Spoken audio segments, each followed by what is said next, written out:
All right. Well, I'm glad that all these people jumped in here. Probably got another minute or two before a few other people in here. But in the meantime, I will recognize that we have a guest, Jenna.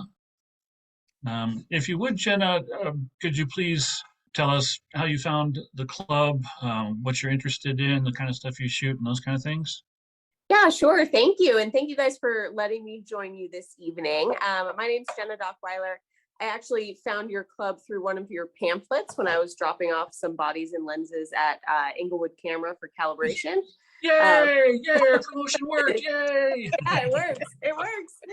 And I am mostly interested in shooting wildlife photography, but I've done some dog sports as well. Marvelous. Well, I Hey, hope you enjoyed Gwen, the if meeting. she joins, that's mine. That's mine. Those are my pamphlets I dropped off. We got you, We'll Todd. see. You'll get the See. commission. I take exception to that. You added to the pile. I had them already in there. Technicality, I think. So you see, Todd, you do have something to offer. Yeah. Imagine that. Well, Well, she Todd, hasn't you joined and yet, Gwen can 'cause- arm wrestle for it, so you can figure out who gets credit. Let's remember that there's two sets of pamphlets there, and then the other ones are wildlife. So we're not gonna have to sell her hard here. Well, Impressed. Jenna, we're glad that you found us, glad that you're here. The only thing I want to say about upcoming stuff, we do have an event next week. I'll be sending out a reminder email tomorrow with information about our mentor session that Todd's leading down at REI. And Jenna, if you want to join us for that, you're more than welcome to. The information is on our website, on our calendar. And next month, our program is going to be from Doug Johnson. It's going to be on macro photography. Well, I'm hoping that everyone will attend, and especially those who've never tried macro. You learn all the tricks and tips and techniques and equipment needed and all that good stuff. So tonight's topic is open, which means that you get to submit whatever you want, really. We allow photographers to submit images on any subject matter, but of course we always do encourage people to try something new, to explore techniques outside their norm, that kind of stuff. Maybe try to emulate a Cliff Lawson portrait or a Dan Greenberg car shot or something like that. Challenge yourself a little bit. But we have 37 images this evening, so we will probably move through this quicker than normal. Our judge tonight is Paul Weinrauch. Paul's judged for us a couple times before and gave us a presentation back in late 2019. Paul is a passionate commercial photographer hailing from beautiful Colorado. In 1999, he sold everything he owned and hit the road, capturing his epic journey through a lens which ignited his passion for photography. While his photography skills let him express his creativity, Paul's true calling is to be of service to others. And we thank you for doing that this evening. When he's not buzzing around with a cup of coffee, be the department chair of the Visual Audio and Media Arts Department at Red Rocks Community College, or co-directing the Colorado Art Awards, Paul can be found capturing imagery for his commercial and advertising clients.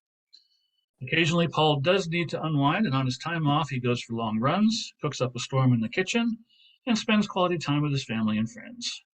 During the summer or winter, you'll likely find him scaling 14ers and taking in the stunning Colorado scenery. Well, Paul, is there anything else you'd like to add to that?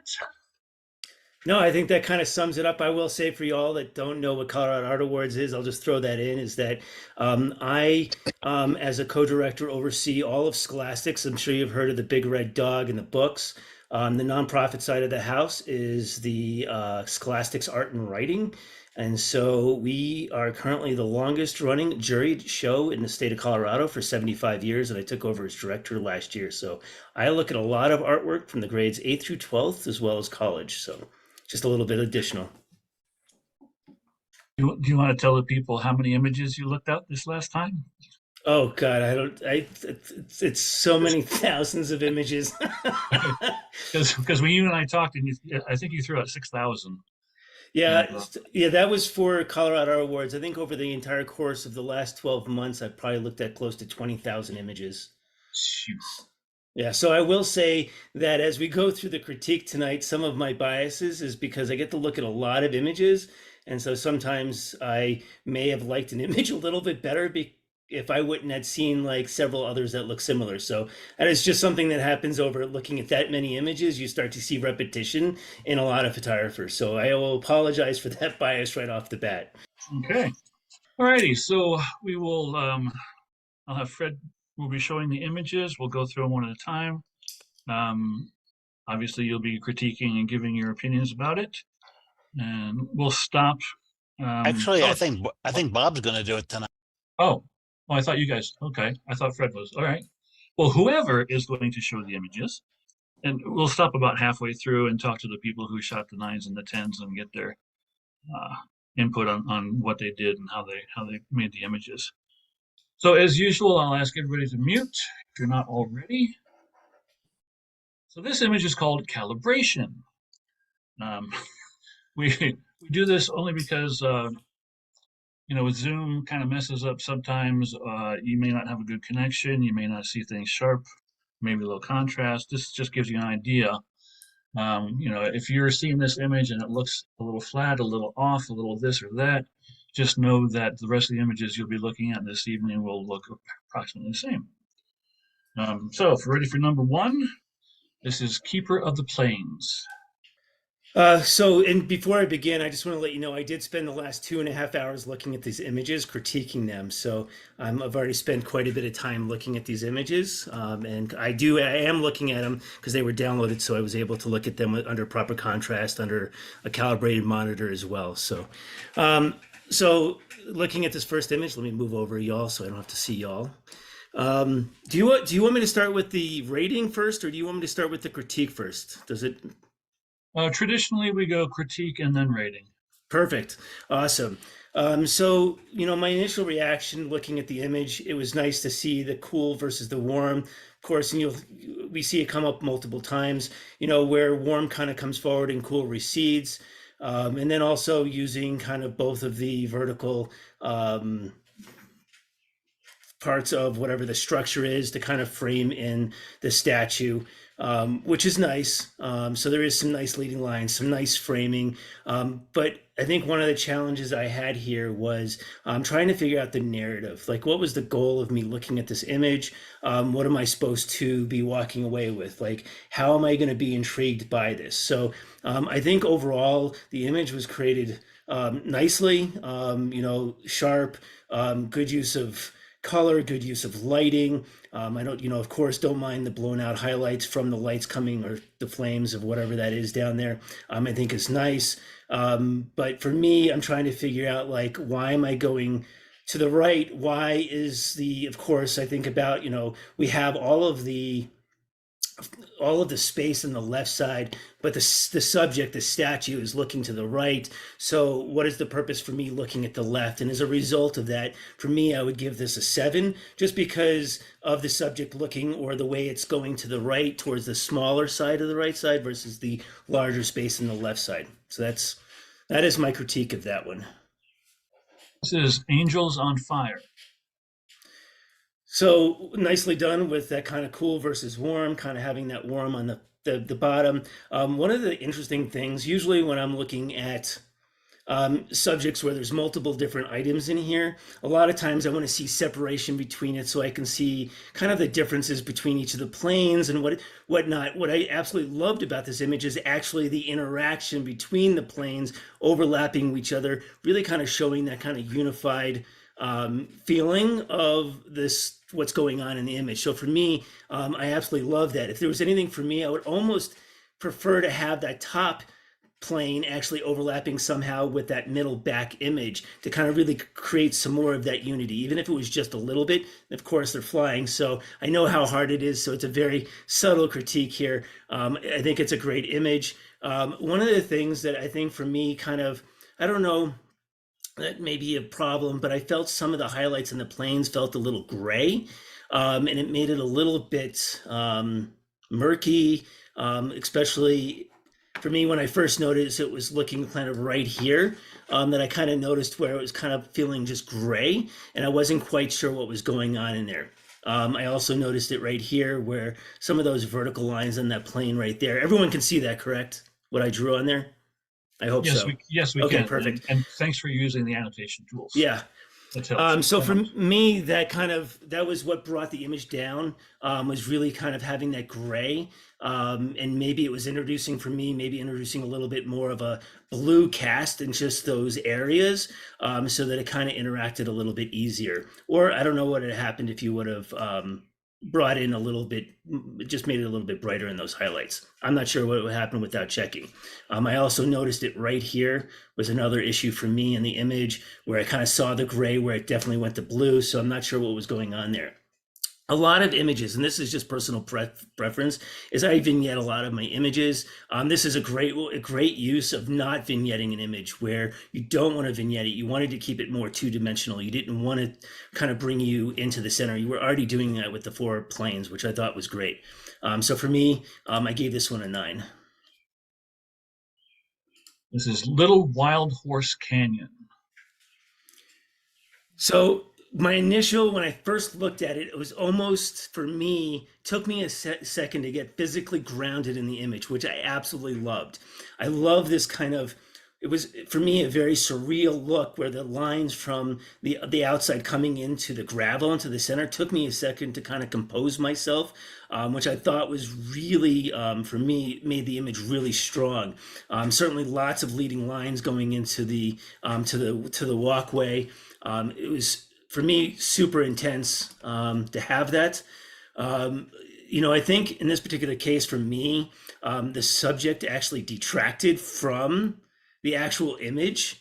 I like having people in the images, and a lot of times I think it kind of adds a narrative to the story, but I don't know if in this case I needed to know having a narrative of somebody walking. I already know somebody walks through here, the gravel's already there. So for me, it was already very strong about the story that I was there walking through this little path and really kind of having these large, everything next to me and kind of being able to see it.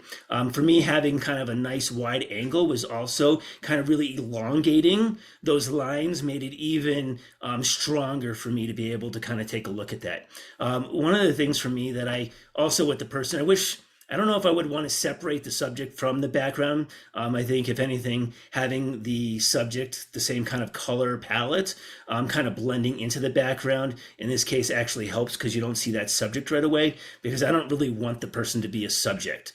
I know for me personally, and from teaching this for a lot of years, when there's somebody in the scene, that is always what a person's going to identify as subject first. So I think that I don't actually go to the person first. I don't want to look at the main, that leading line from the gravel to that person. I really want to be able to explore the use of the wide angle lens and elongating those lines and kind of really kind of throwing me off a little bit and kind of bringing me through the story. And then the other thing that I noticed in here is along the lead, it kind of feels like there's a haloing effect going on. And it could be there. It has nothing, it may not have anything to do with post, but nonetheless, it's something that I think kind of hurts that subject. Back there is having a little bit of like that haloing effect that happens on that right leg back there. So for this one, I gave an 8. Raining Fire. I think overall for me, it has a nice tonal range. I think there's some nice highlights in here, nice bright whites, going all up into probably zone 9, all the way down to zone 1 and thinking about the zone system. So for that, I do like and appreciate the value of having a nice contrasty image. But again, from just looking at a lot of images over the year, how does this image different than any other image along that someone's taken a picture of and totally, did a shallow depth of field, not sure what the background is. So for me, it's a great background image. It's an image that may be a supplemental image to a bigger story. So nice image, but I think it doesn't lend itself to being an individual image, but part of a bigger narrative that I think would be more interesting, having it in a book next to a bunch of other images that's telling some sort of story. So for me, I think it's just spending a little bit more time about how can I take an individual image and be able to build an entire story around it. And, you know, for me, sometimes it's maybe bringing in a little bit of the background to be able to create a story in my head as the viewer. So for this one, I gave it a 7. Good skies, bad air. So, and for everyone looking on here, I happen to know that this image is only about 1,000 pixels, so I'm not sure what it looks like on your end, but I'm on a 4K monitor, and so the trees look really fuzzy. So I know that when I'm fitting it to the correct size, the image is sharp. It was one of the things that I looked at. It's a good use of location of the horizon line, using the dark shadows, just kind of basically having no detail in there to really kind of create that line, being able to kind of showcase some of the trees that are there. But then, of course, being able to create kind of the texture effect of reducing contrast the farther that you get back, as well as having the nice warm gradient going from that deep orange reddish to the yellow at the top, making it a little brighter, which I think is nice. I think for me, I gave this one a 9. Frosty Mountain Morning.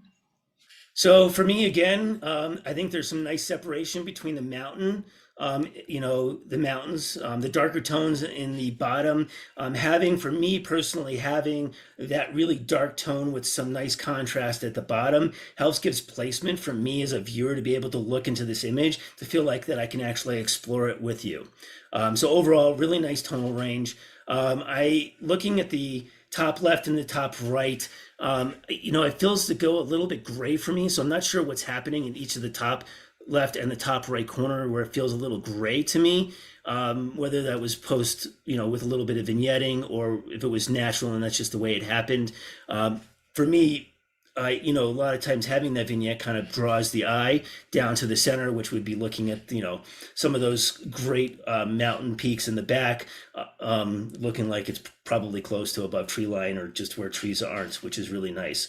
So overall, the placement of where the trees are, to be able in the bottom left to have some of that snow down here to really kind of draw my eye up here, using the V here to kind of push my eye up into here to really kind of look at how extreme this is, to be able to, and for me, because I do climb 14ers, knowing what it's like to be in the middle of that, trying to get up the last 500 feet and trying not to die. So it was really good for me narrative wise. So lots of good lines to kind of bring me in. And of course, building this foundation and not giving me too much here, I think was super important, just to kind of allow me to experience what it was like to be able to explore the mountain. And so for this one, I gave it a 9. Getting a lecture. So for me, this is a typical, cool recedes, warm comes forward. I love, for me, it's, depth of field is so important to be able to tell a story, not photographing it like, 1.0 to just kind of get rid of the background and just have it blue, but not be photographing. And, you'd probably have to photograph this at f/64 if you could get this on your lens or more, to be able to get those, the snow and the stuff that's in the background in focus, where you wouldn't have any separation, right? So these extremes. And I think it's really nice to be able to see that I know what's back there, and I know what environment they're living in, which is creating the narrative, creating the story for me, but not so much that it doesn't separate the background. And I know what the subject is, to really kind of bring my eyes up this way, and then also coming up this way. I think it really kind of pushes. And of course, having a living object, my eyes normally come to it. And then having the leading eyes, having eyes look back and forth at each other, the beaks having those lines there, kind of tell an interesting story. So overall, a really nice image. For me, again, my own bias, nice image, but what I find interesting for me is in me being a wedding corporate event photographer over the years, is that if I want to make my job easy, I throw on a 70 to 200 lens, 200 to 400 lens, and then slightly blur out the background, because you can almost always make an image look pretty darn good by doing that. And so, what are some ways that we can explore so it doesn't have to have such a long telephoto lens? And mind you, you could be on a boat pretty far away. So how do you make this more interesting, right? So one of of the ideas that I thought about for me is how could you use more of this? And I don't think you could crop this because I don't think it would work, but how could you make this more negative space and have more of the mountains up here? So this is more down in the bottom left or bottom right down here, to just kind of change it up, so you can use more of the background, but still push your eye forward a little bit more. So for me, that's how it would make it more interesting. Overall, I think it's a fun image, good use of depth of field, lens, etc. I gave this one a 9. Serenity. Nice tonal range. I don't, mind the reduction of the highlights in this one. I think it adds to the value. There's really no whites in here. So if we were to pull up a histogram, we wouldn't be able to see true whites. It probably, it's getting close to the edge, but there's still enough to be able to push it over. So for me, the reduction of the contrast was kind of nice here because it kind of lent itself to making it more soothing, creating it, so it wasn't so dramatic, so it was softer. So I think it kind of really lended itself, and I'm not sure what other word to use except it kind of gives it kind of like the spiritual feel to it by reducing the contrast, but making it soothing and not making it so stark, so dramatic. So it really kind of lends itself to me being an isolated image, great narrative. I can really feel like I'm part of it, which is really nice here. So the other thing that I find interesting, and I see a lot of photographers do it, and it sometimes works for me, sometimes it doesn't. So in this particular case, there's some really, which is, first of all, you have a really strong horizontal line, right? So this is really strong horizontal line, which helps kind of isolate the subject. Love that. And what's nice about it is because then back here you have lots of vertical lines, right, from the trees, which kind of really is one way to kind of separate the foreground from the background, is having that. Where I have a problem with framing, though, is this frame right here is really strong high horizontal line. Okay, so for me, what it does is it actually starts to compete with these strong horizontal lines down here with this really strong horizontal line here, because it's the only horizontal line up there. Everything else in the background is like really strong vertical lines, except when you get to the top where you put a frame on it, a white frame up there, which then starts to compete with the subject. So for me, in this particular case, having this strong horizontal line here and this strong horizontal line here actually takes away from the image, and I would like to see the image removed. And for me, this image would have been a 10 if it wasn't for the frame on the actual image, and in that case, I gave it a 9. Barn on the edge. So again, I looked at these images already. This was one of the images that took me the longest to really look at and critique. Out of all of the images, there was one other.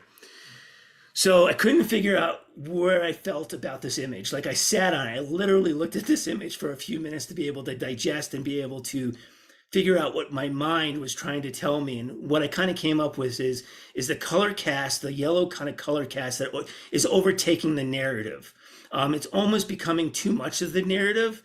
And taking away from, there's a barn, there's an ocean, there's diagonal lines, there's some posts in there, vertical posts, there's clouds, and that it almost becomes too much. So for me, I would have been backing off kind of that color grading, just kind of making it a little less yellow. I know it kind of, for me, might be creating kind of like the nostalgia feel, but I think it takes it too far. Backing off a little bit might be able to still have that nostalgia, but still be able to not make it so dominant that it takes over the image.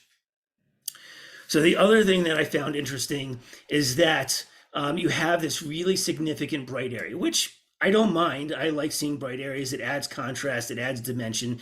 But what I find interesting is it's about the same size of this building. And for me, when I see two objects that are roughly the same size, I start trying to compete against. I start looking back and forth at them, which then for me, this becomes too much of the subject.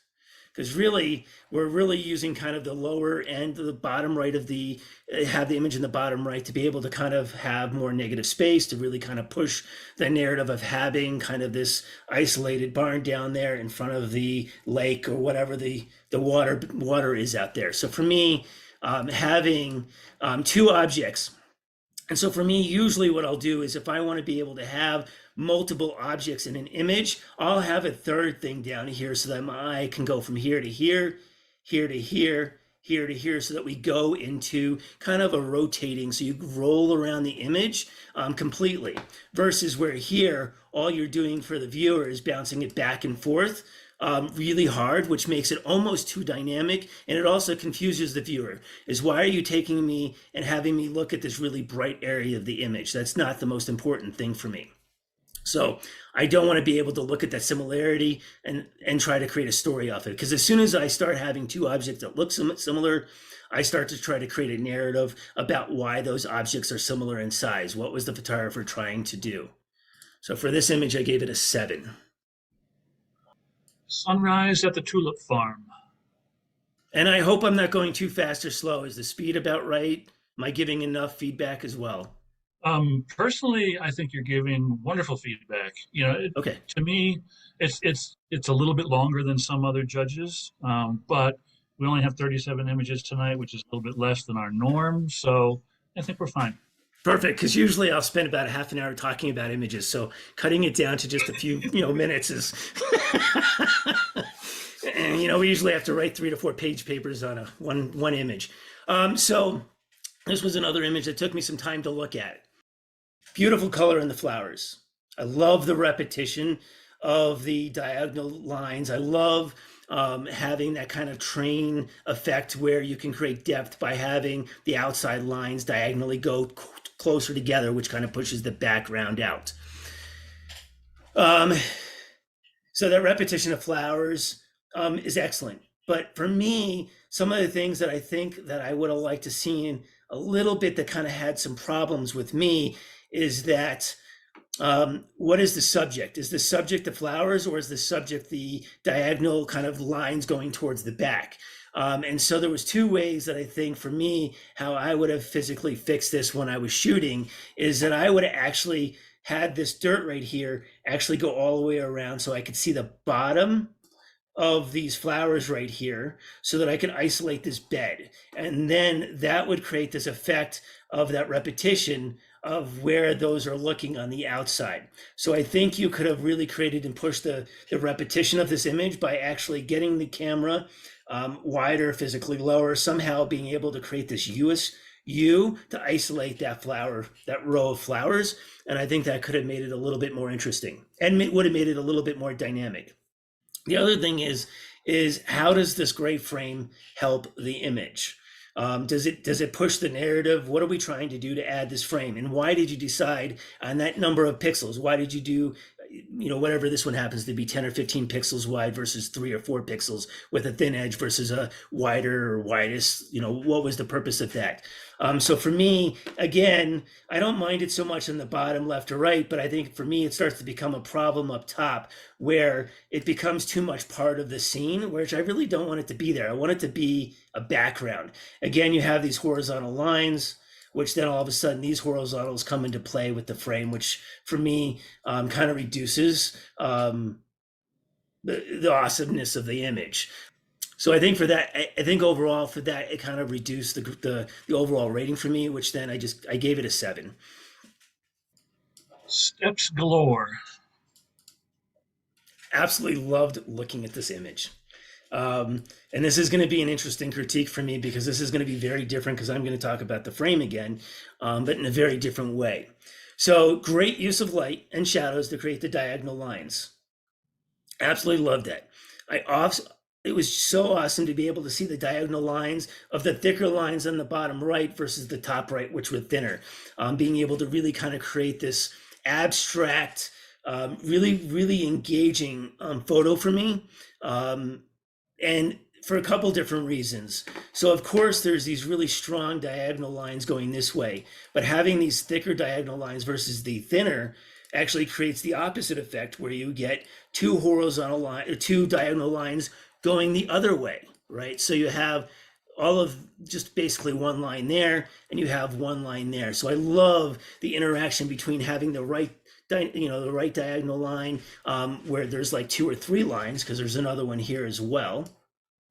And of course, that diagonal line right there is kind of pushing that narrative as well. But then having all of the repeating going the other way. So super interesting images. Definitely one of my favorites. But my question to you is why the thick border? So for me, having this horizontal line right here is absolutely wonderful, beautiful for me. It really starts to push how strong these diagonal lines are by having a really strong horizontal and vertical lines in these images. So for me, having that is just beautiful. It's a great use of having framing here with a couple, pixels. It adds to the story, but then how does having these really thick lines help? So for me, it takes away from the story, my eyes going out there. Do you really want to take a viewer's eye out to the edge? And I do not. So for me, I would get rid of the outside frame, keep the thinner one, because I think that creates a really strong diagonal lines within the image. And so with that, I gave this an 8. Shapes and textures. Great crop to push horizontal lines, the overall feel of the image, to kind of really have these strong horizontal lines here. Really looking at kind of like even the fur here, even using, the paw here, I think really helps. And then of course the isolation of just having some of the fingernails down there, I think is really interesting. Looking at the repetition of all 5, the lines that are going from here down to here really kind of helps me look down here.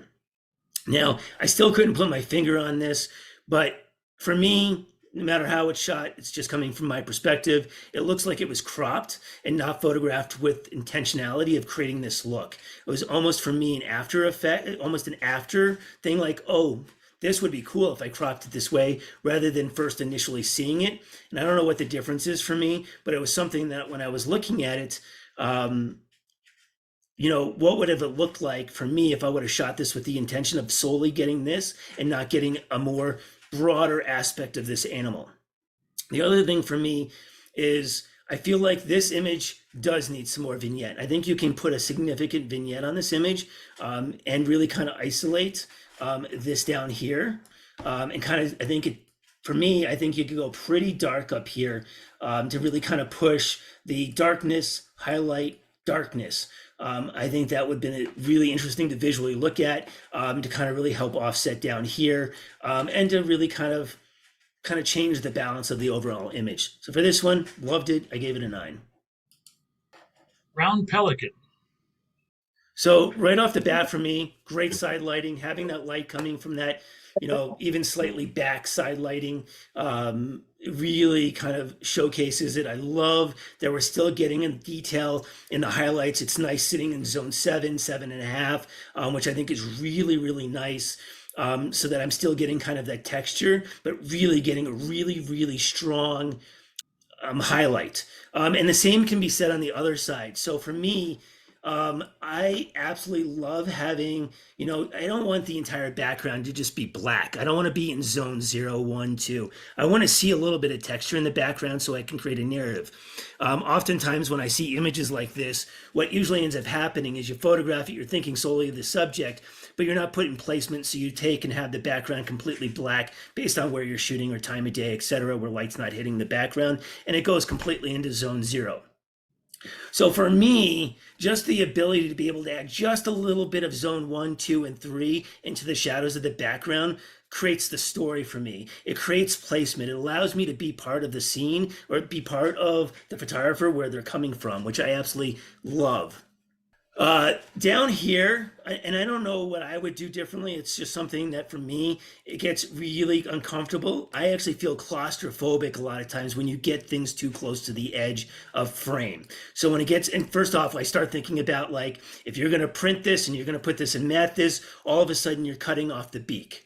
Right. So going a little less for me is always a little bit better. There's some nice room up here, just giving me just a little bit of extra breathing room so I don't feel like you're going too tight. Down here, I feel like I need a little bit more breathing room so I don't feel that claustrophobia that is happening. So for this image, I gave it a 9. Sand dunes after a rainy night. So I started out by looking at this image thinking, what is the subject? Is it an abstract? Or is it something else? And I always compare it to, and I don't know why I use this as an example, but it's kind of like taking a zebra.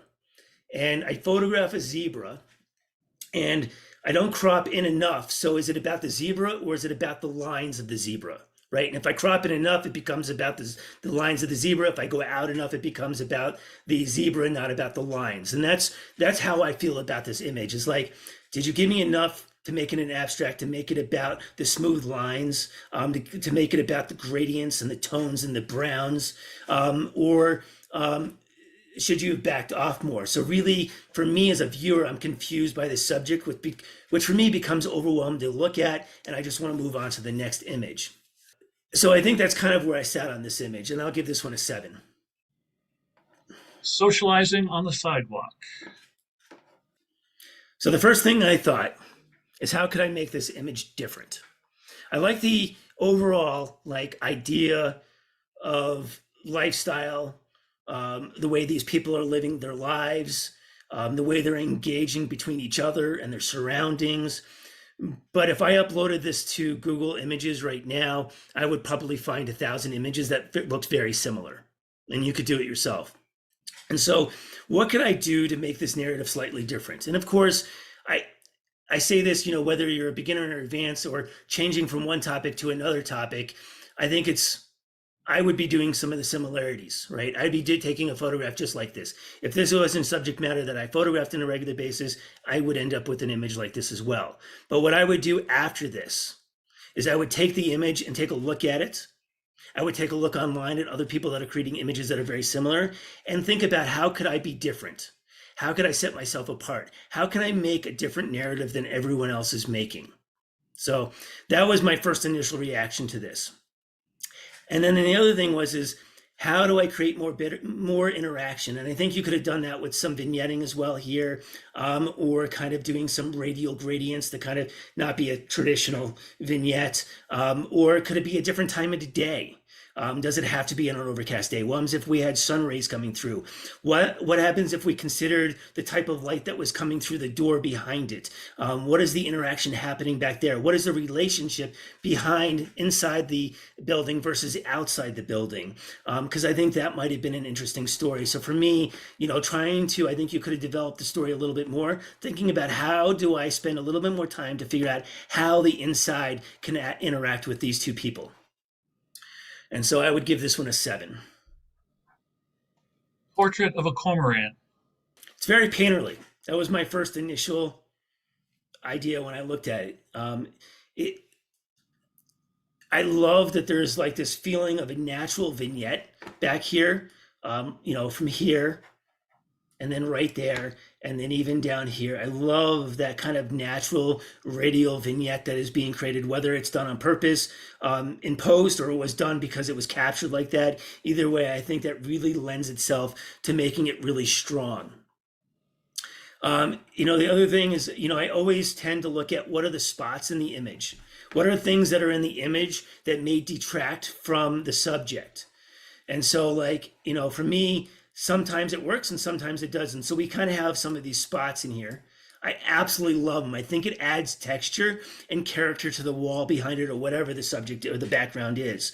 And so in this case, I think it really lends itself to completing the narrative versus this spot right here, which is, why do you want me to send my eye over there? Right? What is the purpose of me looking at that?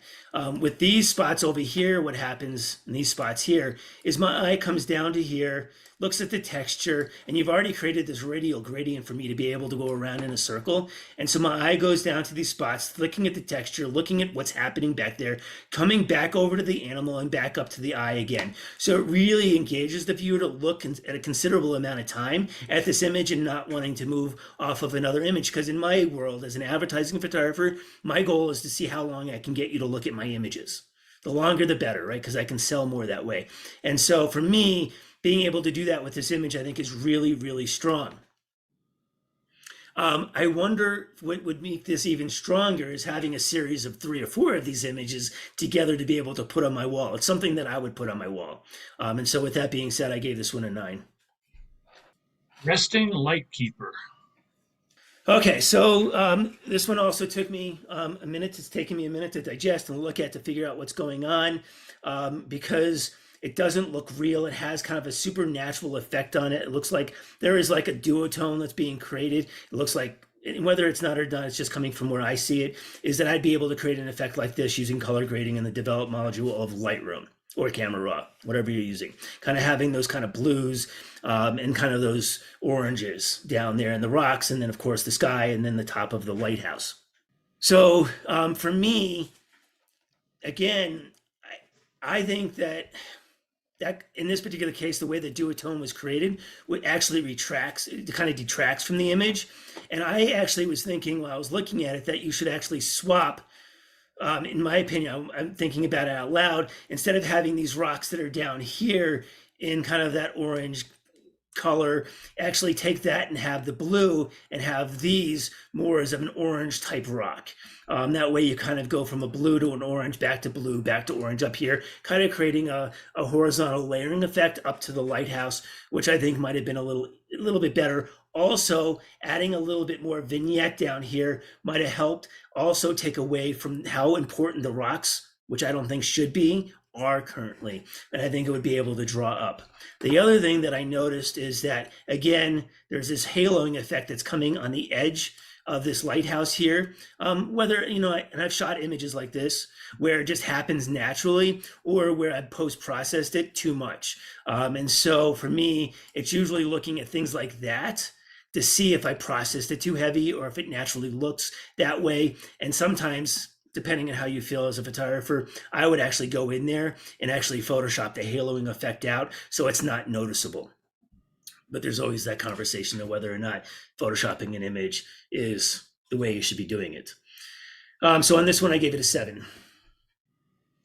Okay, this is Spout Spittoon, and Bob, after this one, we'll stop and go back and look at the 9s that we've gotten already.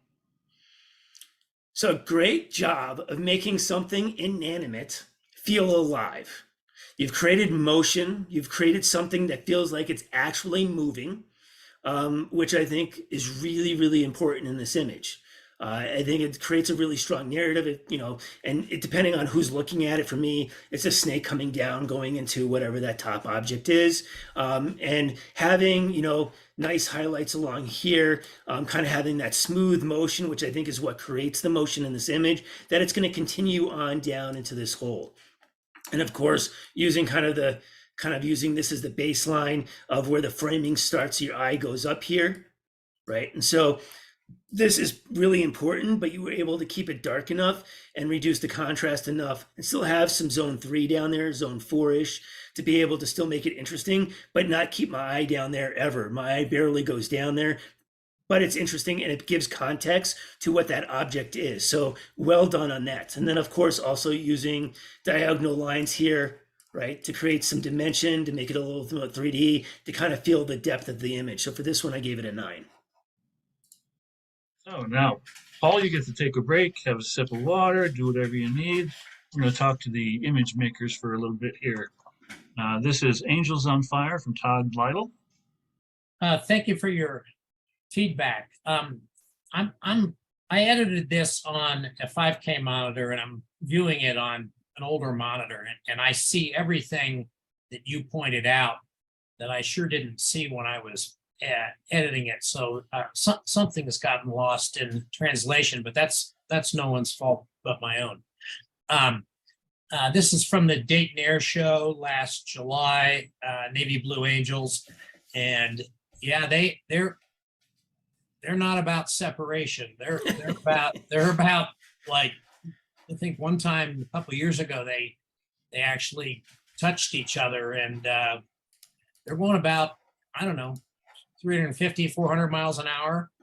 And they're a good, I don't know, half, 3/4 of a mile away from me. That was shot with a 35 millimeter equivalent, about 440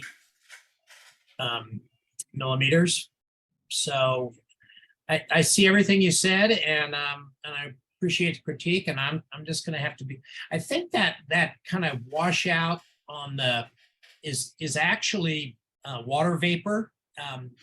It exists in the original images, but it's just not processing the way that it should look to be,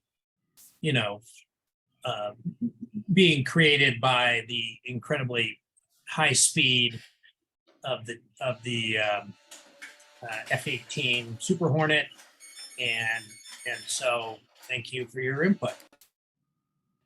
And this is Good Skies, Bad Air from Sheila Davis. Hi. My heart almost stopped when it came up first and I saw how fuzzy it was. So thank you for pointing out that it is not actually that fuzzy. This was in California in Kings Canyon. My friend and I were driving just one of the scenic roads, and there's this really beautiful sunset, no clouds at all, but all the color, there was like a lot of smoke in the air out in the distance. And so we stopped and took pictures, and I saw those trees almost after the fact. I was taking pictures of the sunset, and then later on realized I really like the silhouettes and cropped in a lot, which is also part of the reason why it's so small. But yeah, thank you for your comments. Yeah, that's a really nice image, Sheila. It's very, very nice. And like you said, yeah, on Zoom it does look a little bit fuzzy, but Paul got the original. And this is Frosty Mountain Morning from Matthew Hazelgren. I don't remember seeing Matt in the Zoom. He did say that this is taken at Rocky Mountain National Park pre-sunrise in February. Wanted to capture the mist and stillness of the scene in the photo. And I think he accomplished that very well. And getting a lecture, this is from Joe Benita. This was taken in Antarctica some years ago, and I saw these two penguins up there, and it struck me that the let me call the lower one the woman and the upper one the man, that he was getting a lecture from her. You know, clean up your act. The background, I actually blurted out in post-processing because I didn't want the background to interfere with the basic subject of the image. Now, there I disagree with Paul, but you know, everybody has their own opinion. Right. Well, still, Joe, that was an excellent image. That was a nice capture. Thank you. Yep. This is from Dave Hull. This is Serenity. Dave's not on this evening, but I do know that this was an infrared image that he shot. He's got a converted Fuji X-T1. And since we had a infrared program earlier this year, it inspired him to get out and shoot some more infrared stuff. So, Shapes and Textures. This is from Oz Fenninger. Yeah, I took this also in Antarctica. This was the flipper of a young elephant seal, and I used a fairly long lens and cropped a little bit, not all that much. There was some sand in the fur. I decided to take that out, and I wondered, Paul, was that a good decision, or would you have done that or left the sand there? I think it's a good decision. I think it increased the overall feeling of the image. Nicely done. Yeah, I was thinking they were fairly bright spots, and so I took them out. And thanks for the advice to do a bigger vignette on that, or a stronger vignette. So that's it. Thank you. Thank you, Oz. Brown Pelican is from Laura Blake. And Laura, in the past, she has not had a working microphone, and that's the same. She says that this is in California on a cliff in La Jolla. The pelican was quiet. The pelicans were quietly grooming themselves. This one finally looked up, and I was able to take the shot. And so thanks for the nice comments. Another bird photo. This is from Terry Hanford, Portrait of a Cormorant. Yes, this was actually the bird was in a duck pond about a half mile away from my house. And I was thinking of trying something new, which was trying to create as Paul says, a painterly sort of look of a portrait with a wild animal. And so there are a number of textures that I put on the back to create somewhat of a vignette, but also texture around it. The spot to the back of the head actually is a sort of a feather coming off the bird. It isn't on the wall. This is a double-crested cormorant, and they're a diving bird. And when they go under, their hair sort of gets matted down, and so you don't even see the crest very much in this. But anyway, it was a fun thing to do, something new. Thank you, Terry. That is a nice shot. And this is Spout Spittoon from Steve Wilton. And I don't believe Steve's on this evening. Nope. And he didn't leave any commentary about the image, so next time that anybody talks to him, you have to mention this image and congratulate him, and then ask him where he shot it. All right, let's get back to the show. Caribbean Sunrise, Belize. So, right off the bat is, cool versus warm again. Your eye's going to the warm. It's going to the highlight in the back. You have the coolness of the clouds. So it's really strong in that area, having that horizon line down at the lower, kind of that lower thirds, or even really lower than that, to really kind of push the viewer nose to kind of go start at the bottom and kind of follow through, looking at the pier going out and then up into the clouds of just all of the textures that the clouds has. Certainly having that reflection of the highlight next to the pier going out really kind of helps push that idea of physically going out. Where I wasn't sure of for me is the narrative, the story.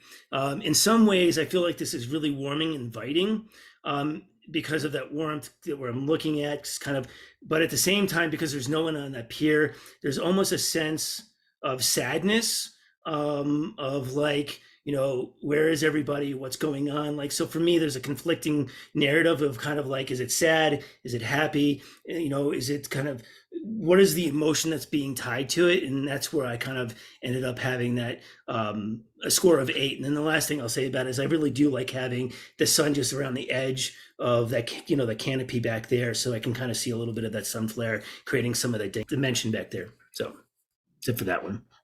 Meet me for lunch.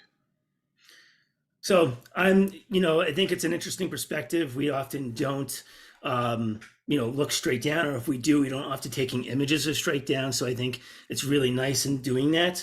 I also like having a little bit more visual weight. Let me get the annotation up.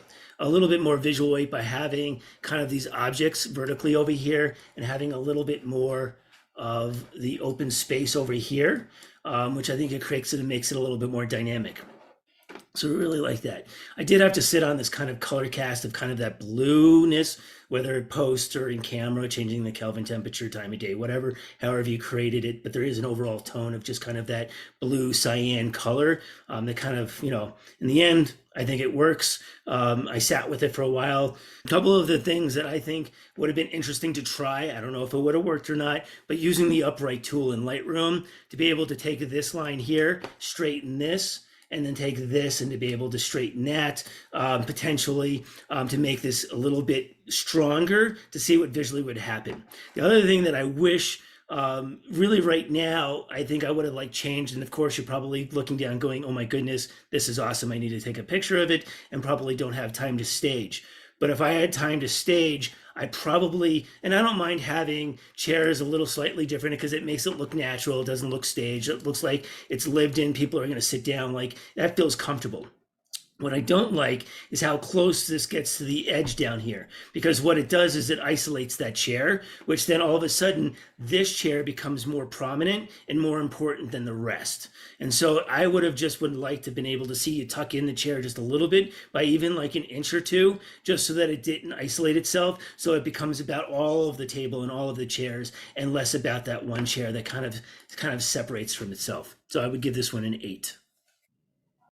The boathouse. I'm going to start off by saying I love the time of day that you shot. I love the contrast. I love the overall feeling of warm and coolness. The greens, I don't even mind the greens from under the bridge and the blues from inside on the TVs. Like, I think it's really, really nice. Really nice long exposure, but the image has a lot of issues. And so I'm going to go ahead and just kind of point them out. So up here, and I'm going to guess it's kind of probably something happening with the light that's hitting the lens, but we're having some weird stuff go up in here with the grays. You're basically losing color and detail and textures.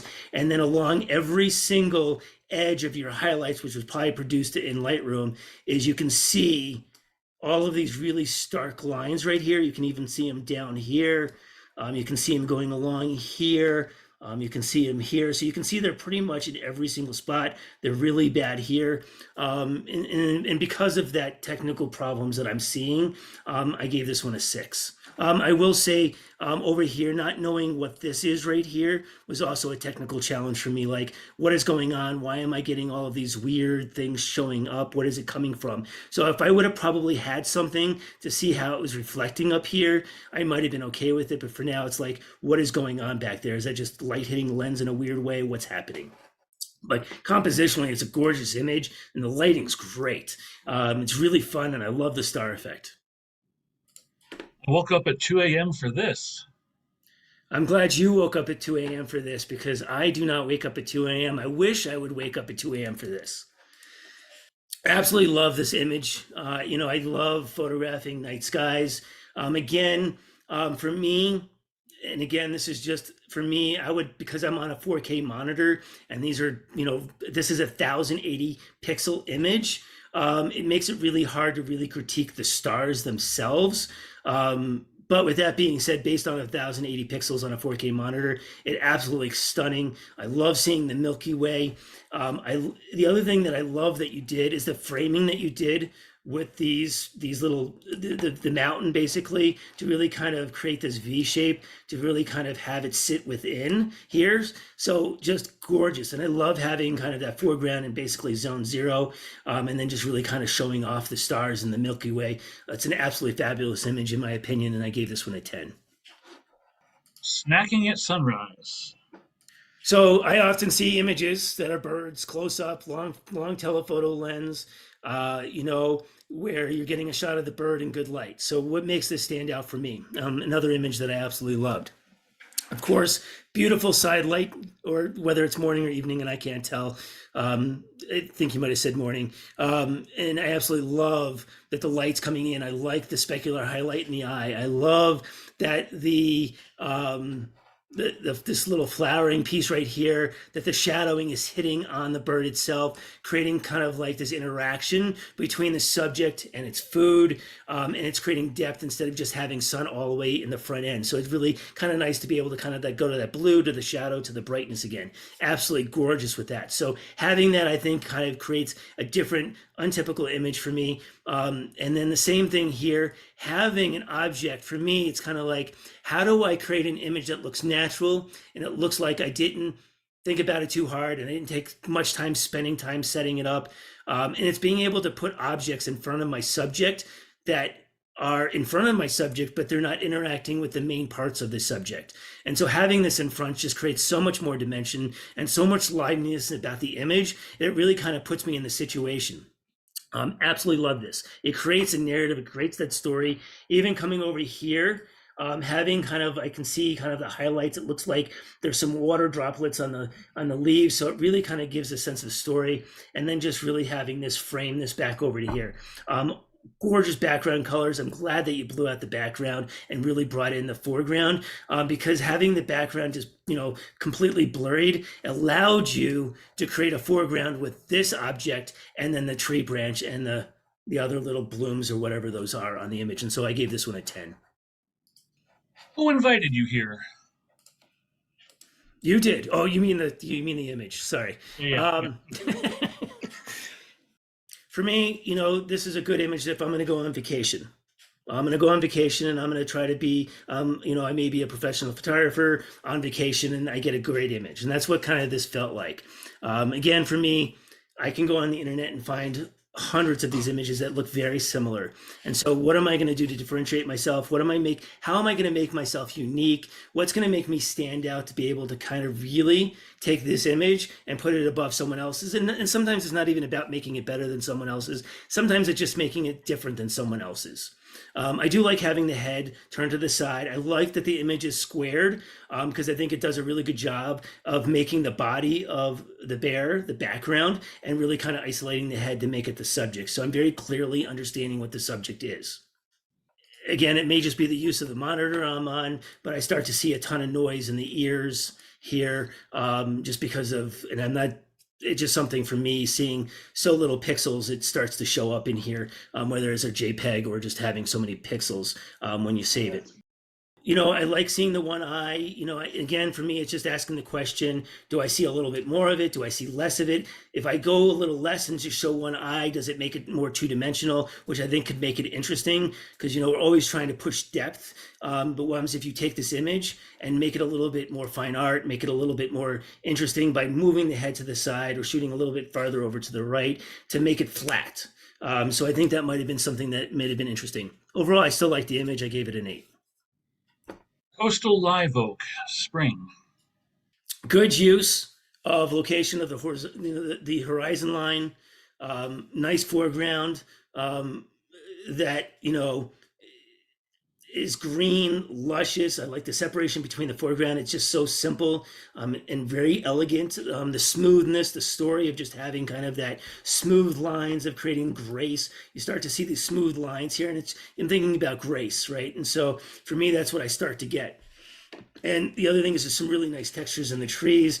Something that I thought was really interesting that I actually thought lent itself is the ability to take and create using kind of that smooth lines with the foreground tree, but then go to the trees that are in the next behind the next hill and still be able to create that kind of lovely image of just having that nice smoothness. You're really pushing it over and over again. And for me, the framing on this, having those couple pixels, framing it in that kind of gray, subtle gray or blue, or whatever it is just great. And I totally think it lends itself to really kind of pushing what's in the image. So again, for me, I look at frames saying, how is it helping the narrative?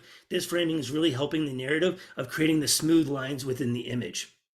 So absolutely loved it. One thing I did notice that I didn't care for, and I would love to see the original image, is down here in the shadows. It almost feels like it's going at a gamut. It feels like it's going too saturated with this like weird green. So I don't know what's going on down there, but from what I looked at, it just felt like it was just a little too much, too saturated and out of gamut for me. But love the image and gave this one a 10. Walking their shadow. So another image just looking at and sitting on. I like the isolation, although it doesn't feel sad. It feels thoughtful and thought-provoking. I think it's interesting seeing this elongated shadow here, which I think is interesting. Because the other thing that I was thinking about in this image is I wonder what would have happened again. It may have made it worse, it may have made it better, I'm not sure. But I'm always, when I'm looking and critiquing images, what can I do differently? And I always try and experiment, for me, multiple different ways. So what would happen if you took this and basically, and again, you can't crop this, this would have to be shot in camera, or I would have had to reshoot it to get it, but what would happen if you would have had the subject over here and had more negative space? Would it made the image narrative more sad, more lonely, or what would happen to me? So those are some of the questions that I started asking. So good textures, nice lighting, kind of the back, kind of slightly slide lighting, interesting image. I gave this one a 9. Natural beauty, no matter the weather. Okay, so my first initial reaction was, I love the image. I love kind of, again, creating depth with the fog that's behind it. But then when I started looking at the image a little bit more, and you may not be able to see it on your screen, your background has posterization, severe posterization going on. It almost makes it look like a 3 or 4 or 5-bit image, which makes it a real challenge. You really start to see it down here in the foreground in the grays, in the dark grays. It doesn't happen as much in your blacks. So for me, with that in mind, I had to give this image a 6, but the overall composition I think is really interesting. And I think it's nice to have my eye go into here and be able to see this nice strong element. And then it allows me to start exploring the rest of this nice fog and the depth and dimension that you're giving the rest of the image. So very interesting image, but definitely having problems with posterization that it needs to take a look at. And I gave this one a 6. Bill's onion. Somewhere in my heart, I have a thing for still lifes, and so I don't photograph still lifes, but I definitely have. I always like looking at them, and I think they can be interesting. I think they're good case studies of being able to kind of look at the relationship of whatever I'm photographing.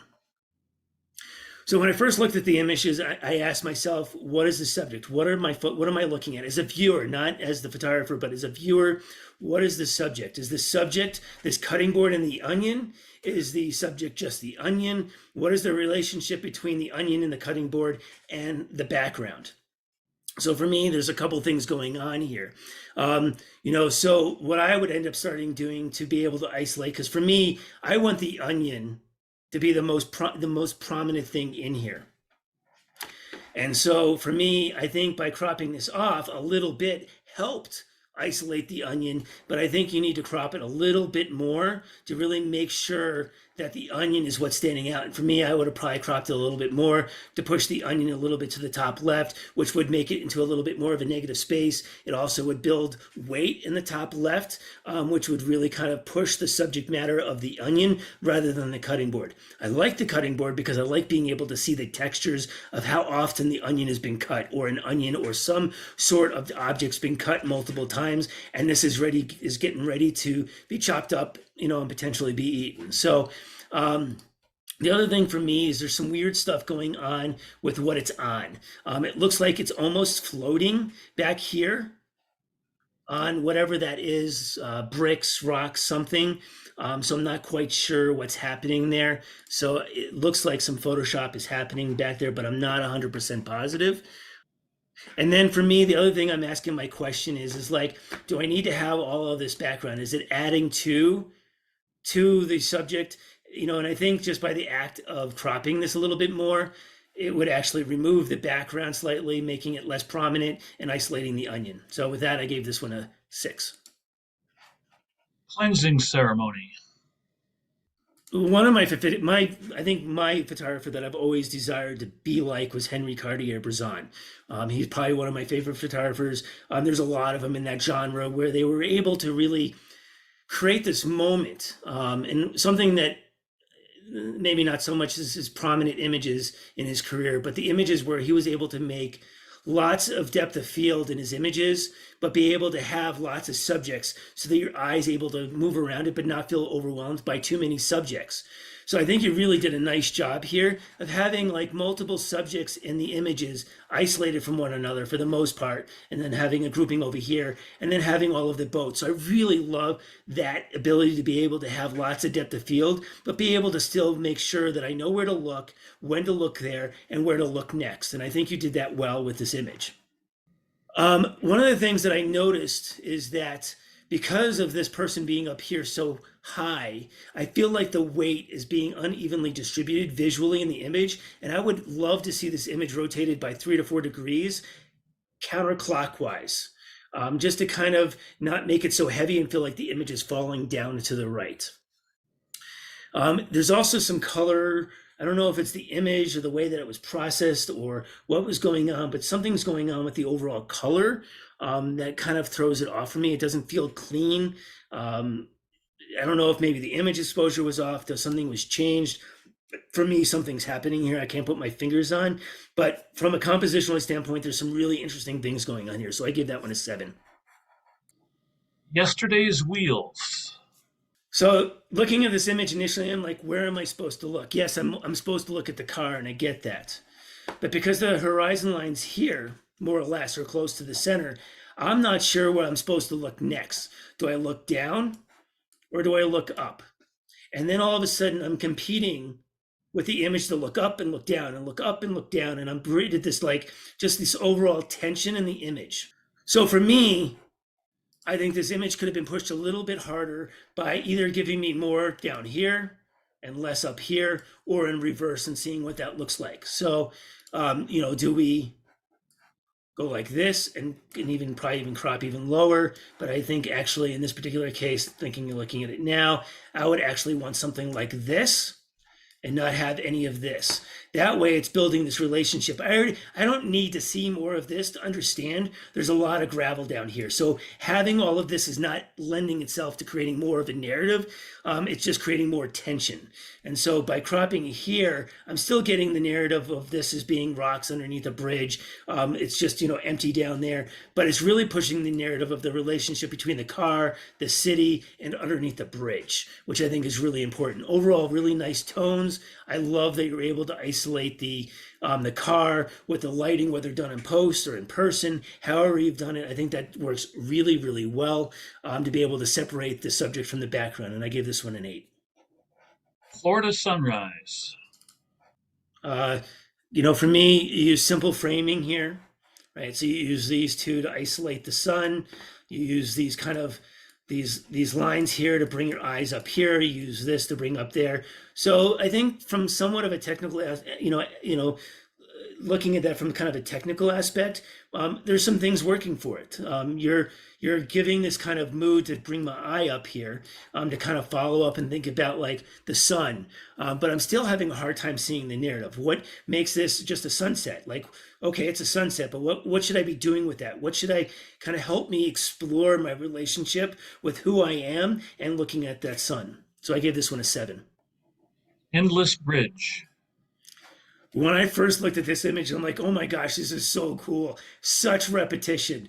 Love the use of the lines, the kind of like not being able to see the other side of the bridge, having to like feel like, where is it going? Like it's creating this story. Like I feel like it's going down, like, and neither good nor bad. It's just a good story that is happening. I love the repetition both on the left and the right side.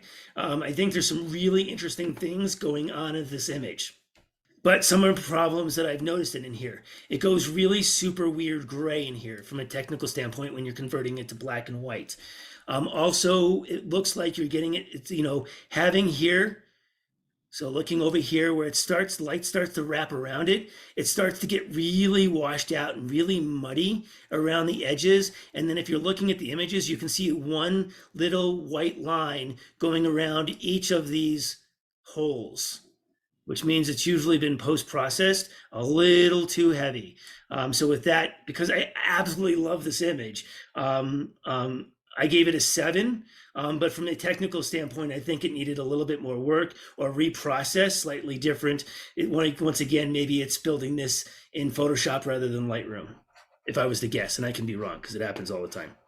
Reflecting on the goodness of gold medal flour biscuits.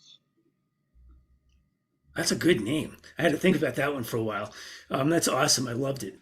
Great color.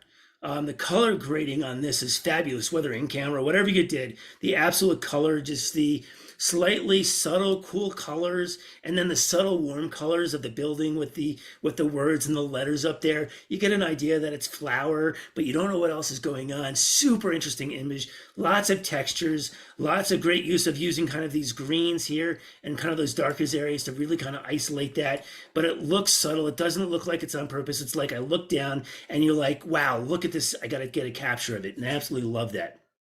And so for me, this was an absolutely fabulous image. I gave this one a 9. Very thought-provoking for me. Mystical morning.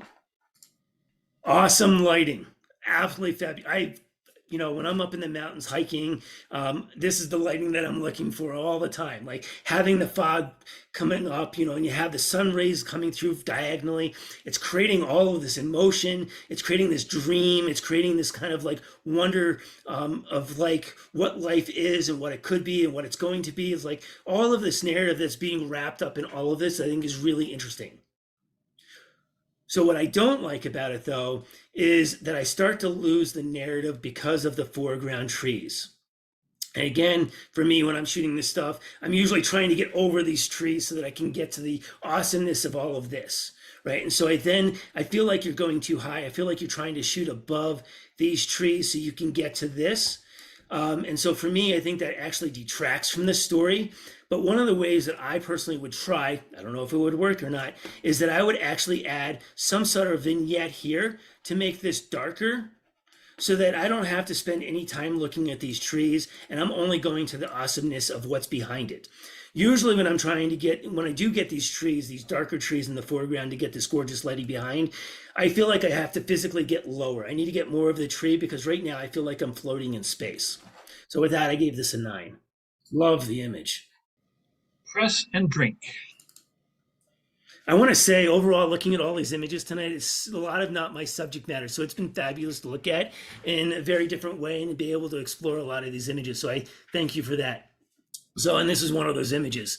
So what a fun way, right? So when we think about being a product or an advertising photographer, usually what I'm trying to do is control light by removing light. That's usually what I'm trying to do when I'm creating a beverage or something, right? So I'm using gobos and flags and other things to be able to isolate and create shadow, right? So you have these shadows here, which is interesting, and you have this shadow here, that's interesting. And I really like being able to see some of that control that's going on as a result of being able to block light and only having the light coming from the center, and then also having this nice and black, which makes it interesting. Certainly having the dynamic way of being able to have the relationship between this circle and this circle, and then being able to kind of go in this motion in this kind of like triangular patterning again to kind of create that circular motion to be able to look at. And then I'm also thinking this is a fish jumping out of water. It's going to get this little mosquito or whatever that bug is. Like I've already created this entire narrative in my head, which I absolutely think is just amazing. Being able to subtly separate the background by having less depth of field back there. It definitely pushes it up to the fish, but I still get to be able to explore the rectangular item back there as well as that circular pattern, which I think is absolutely fabulous. What I would have liked to see, and I would have thought would have been a little bit more interesting, is to be able to get rid of some of the smudges. Certainly thinking about the smudges here and here, I think it could have made the image a little stronger, but for me, it's still a fabulous image, and I gave this one an 8. Surfing since 1947. Just that statement right there just increases the rating for me. So really good. That's a great title. I love being able to hear these titles.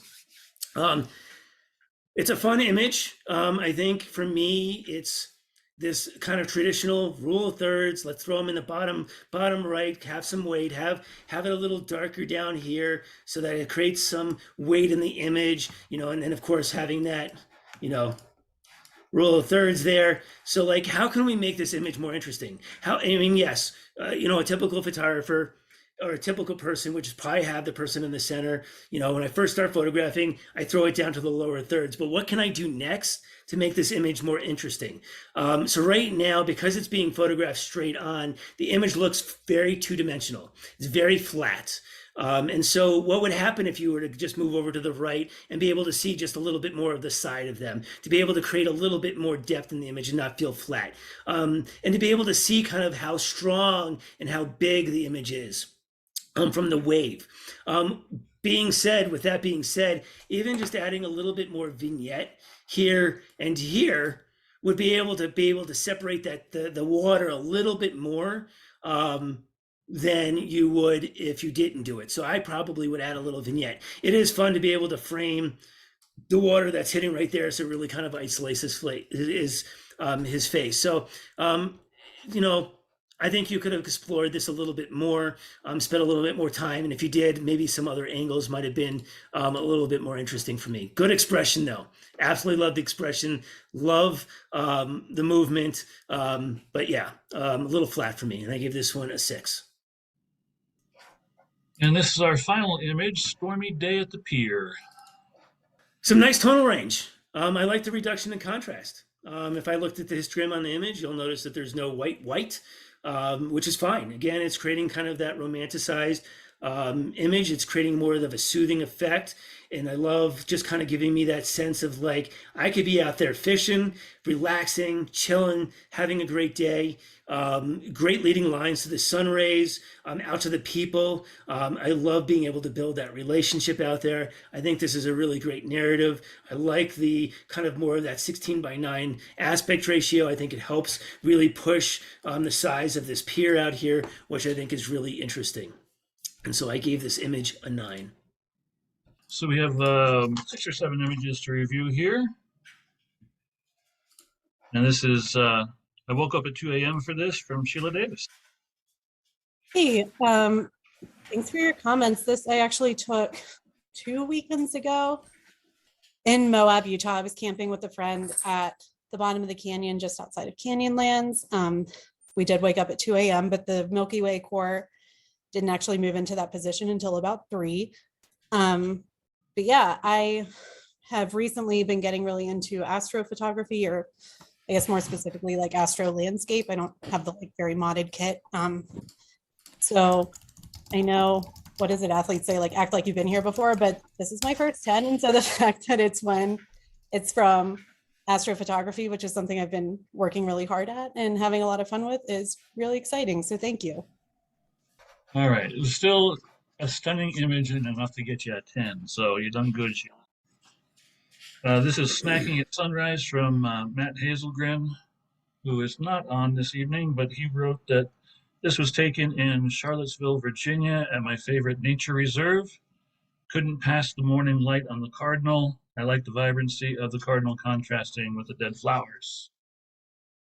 Now, this is Coastal Live Oak Spring from Dave Hall, and Dave is not here this evening, and I don't have any information on this. Agree with everything that Paul said. I really like this. It's fantastic. Walking Their Shadow. This is from Kyle Durlam, a fairly new member to the club. Kyle is not here this evening, but he sent me info. This particular image was taken from the balcony of my hotel room in Newport, Oregon, earlier this month. It was one of a few hundred pictures I took in about 30 minutes during sunset. I like how the reflection of the sky and the surf at the top of the photo, it adds to the overall ethereal nature of the shot. I think the rest of us like it too.